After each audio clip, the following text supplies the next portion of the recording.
On his first military campaign, George Washington made a terrible mistake. The American colonies had not yet rebelled. That was still 20 years down the road. Washington was working for Britain at the time, which was in a Cold War with France. The two countries were tussling with each other for territory all over the world, including the area near Virginia. One day, Washington and his troops spotted a party of French camping in their territory and attacked them, killing 10 men and capturing the rest. He shot first and asked questions later.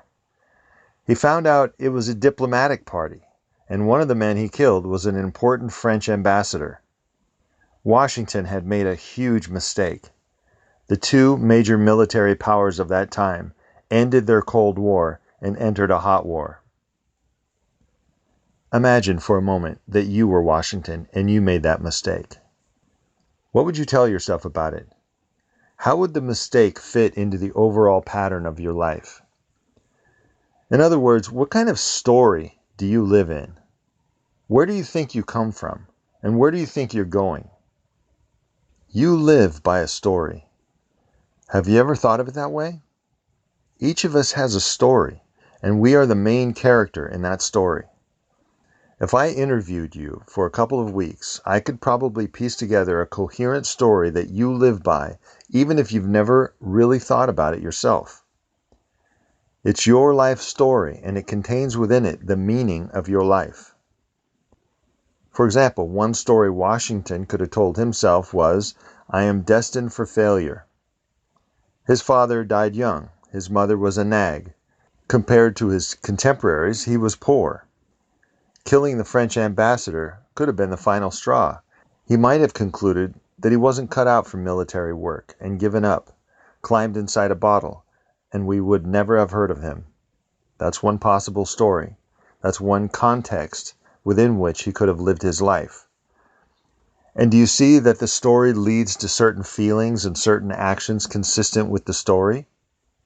Your story is the big frame of your life. It is the overarching view you have of your life. Here's another possible frame. Washington could have believed he was destined to make his mark in the world, and that his mistake was the most important lesson he was ever to learn. Divine Providence, he could have told himself, is preparing me for a great task. I must learn all I can from this mistake, for it may affect the future of the world. Do you think he would feel differently about the circumstances of his life with this story? Of course he would. Same circumstances, different story. But the heroic story would make him learn important military lessons from his mistake, and it would help him persist and endure hardships that would overwhelm or devastate a weaker person. The story would give him strength. Judging by the letters he wrote home, the story he lived by was a lot more like the second one than the first one. And because he lived by that more inspiring story, because he viewed his life from that point of view, he persisted and he learned and he did make a difference. Man of La Mancha, a musical made in 1972, is based on the story Don Quixote by Miguel de Cervantes. It is an entertaining story, but it's also profound. Don Quixote sees the world as a quest, as an adventure, and he sees a poor kitchen maid as a lady of unsurpassed beauty and chastity. He dreams the impossible dream. He fights the unbeatable foe. He looks at life as a challenge to do good in the face of evil and make the world a better place. He wants to dedicate his victories to the kitchen maid, his lady. She is bitter about life, full of anger. "Why do you do these things?" she asks him. "What things?" he asks. She bursts out in frustration. "It's ridiculous, the things you do." He answers simply, "I come in a world of iron to make a world of gold." "The world's a dung heap," she says, "and we are maggots that crawl on it." These are two very different stories by two people who are standing in the same objective reality. Yet one lives a life of nobility and beauty and adventure, and the other lives in filth and misery and hatred. What kind of story do you live? Is it heroic? Or is it bland? Do you have a sense of destiny? Or do you have a sense of emptiness? What do you think is your destiny? the destiny of Earth, the destiny of the human race. The story you tell yourself, the myth within which you live your life, strongly affects your feelings and the ultimate outcome of your life. And it can change. You can change it deliberately. Subtitle: The Myths We Live By. Myths have been part of humankind since very near the beginning. We call them myths when they are other people's stories. We call them true when the story is our own. A shaman sitting around the campfire 20,000 years ago telling his people how their tribe came to be wasn't sharing what he thought of as a myth or a fun little story. The story he told was the context of their daily lives. It was the pattern each of their experiences fit into. It was their frame. It gave their lives meaning. It gave each of them a purpose for their existence. It enriched their lives, or it deadened it, depending on the story. Some of the stories we hear from pre-scientific people seem quaint, even ridiculous, to us. We all now know that the Earth is not sitting on the back of a giant turtle. We know the universe wasn't created by the wind. If those pre-scientific people took a ride in a space shuttle and looked at the Earth, they could see for themselves there's no giant turtle. And they would come up with a different story. But they would come up with a story. Everyone has either accepted a story from their culture or their family, or created one of their own. Everyone has a story they live, including you. It's important to live within a story that gives your life dignity and purpose. It'll make a difference in your life. And you don't have to force yourself to believe in an old myth if you don't believe it. Your myth, quote unquote, to enrich your life, has to fit into your existing knowledge. It has to be true for you. Because we know so much about the world, many of the old myths are difficult to believe in. Our security blankets have been snatched away, and for many people, the modern stories they live by are empty, desolate, negative, and hopeless. But it doesn't have to be that way. We now know the universe is inconceivably vast. We know the Earth is not the center of everything. We know the size of stars and galaxies are beyond our ability to grasp, and they dwarf us and our lives in comparison. But that knowledge does not mean you have to live by a desolate story. It lends itself to nobility and heroism just as easily. For example, you also know that this one little planet is the only one we know of with life on it. Life is precious. The fact that you and I exist at all is utterly amazing. The existence of the universe and the existence of life is nothing short of awe-inspiring. Many people take this scientific knowledge and, without any leaps of faith, create for themselves a story with meaning. For example, they may decide it is their sacred duty to protect and preserve this planet and its precious forms of life. A person in a position of power may work for policies to prevent animals from becoming extinct, or policies to clean up pollution, or policies to promote cooperation with other nations. A mother may devote her life to her children and give them wisdom and courage and an appreciation for this rare planet and the miracle of life. A secretary in an attorney's office may devote some of his spare time to writing letters to his representatives on issues he thinks are important, fighting the noble battle for life.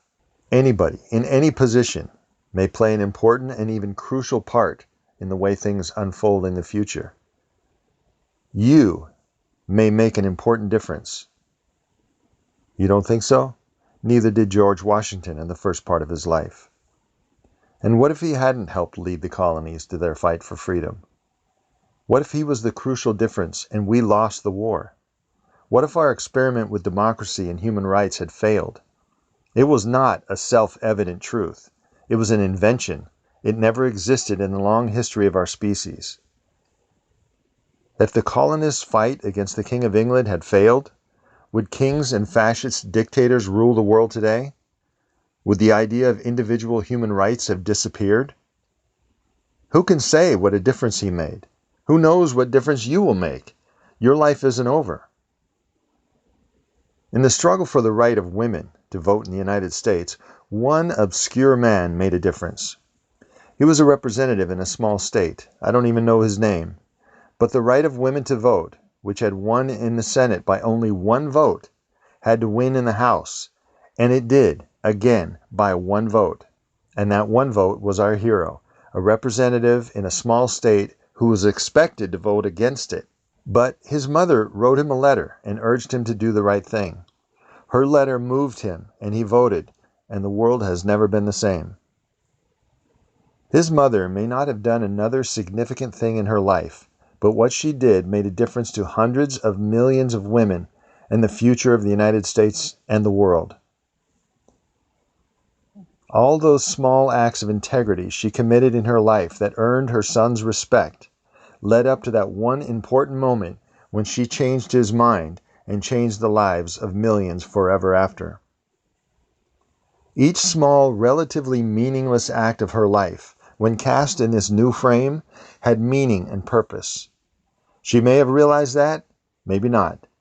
She may have lived a life couched in a story of nobility and heroism, or maybe she thought of herself as just one worthless person in a sea of worthless people. We don't know what story she lived, but that isn't important now. She has passed on. You, however, are alive and kicking. Your story is important. You may be destined to make a difference. You may be the one person who turns the tide. Something important may depend on your goodness, or your wisdom, or your inner strength. And all the circumstances of your life right now, especially the parts you don't like, may be perfectly preparing you for the part you will play in the destiny of the earth. Some people make a difference with their lives but don't know it, because what they did only set the stage for what came later. But what came later could only have happened if that stage was set. Whether you see the results of your strength and goodness isn't the point. The point is that the story you live makes a difference in your life right now, regardless of what happens later. If you have a cynical or empty or tragic story right now, it may make all the difference that you're listening to this.